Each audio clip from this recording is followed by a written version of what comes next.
আয়াত ৭ ওয়ামা আরসালনা ক্বাবলাকা ইল্লা রিজালান নুহি ইলাইহিম ফাসআলু আহলায যিকরি ইন কুনতুম লা তা'লামুন।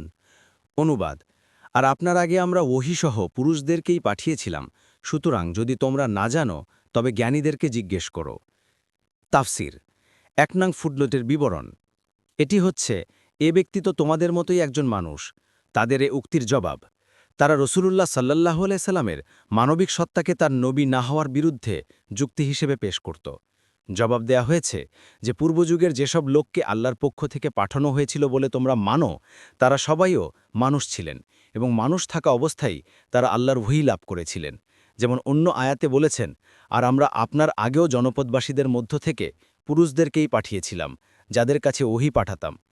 এ আয়াত থেকে জানা গেল যে মহান আল্লাহ নবুয়ত ও রিসালাতের জন্য শুধুমাত্র পুরুষদেরকেই মনোনীত করেছেন। নারীরা এটার যোগ্যতা রাখে না বলেই তাদের দেয়া হয়নি। সৃষ্টিগতভাবে এত বড় গুরুদায়িত্ব নেয়ার যোগ্যতা তাদের নেই। নবুয়তের প্রচার প্রসারের জন্য যে নির্লস সংগ্রাম দরকার হয়, তা নারীরা কখনো করতে পারে না। তাদেরকে তাদের সৃষ্টি অপযোগী দায়িত্বই দেওয়া হয়েছে। তাদের দায়িত্বও কম, জবাবদিহিতাও স্বল্প। তাদেরকে এ দায়িত্ব না দিয়ে আল্লাহ তাদের উপর বিরাট রহমত করেছেন। ২ নং ফুটনোটের বিবরণ।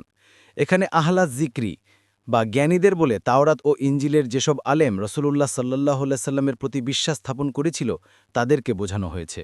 উদ্দেশ্য এই যে ইয়াহুদিরা ইসলাম বিরোধিতার ক্ষেত্রে আজ তোমার সাথে গলা মিলিয়ে চলছে এবং তোমাদের বিরোধিতা করার কায়দা কৌশল শিখাচ্ছে, তাদেরকে জিজ্ঞেস করো, মূসা ও বনি ইসরায়েলের অন্যান্য নবীগণ কি ছিলেন, মানুষ ছিলেন না ফিরেশতা ছিলেন?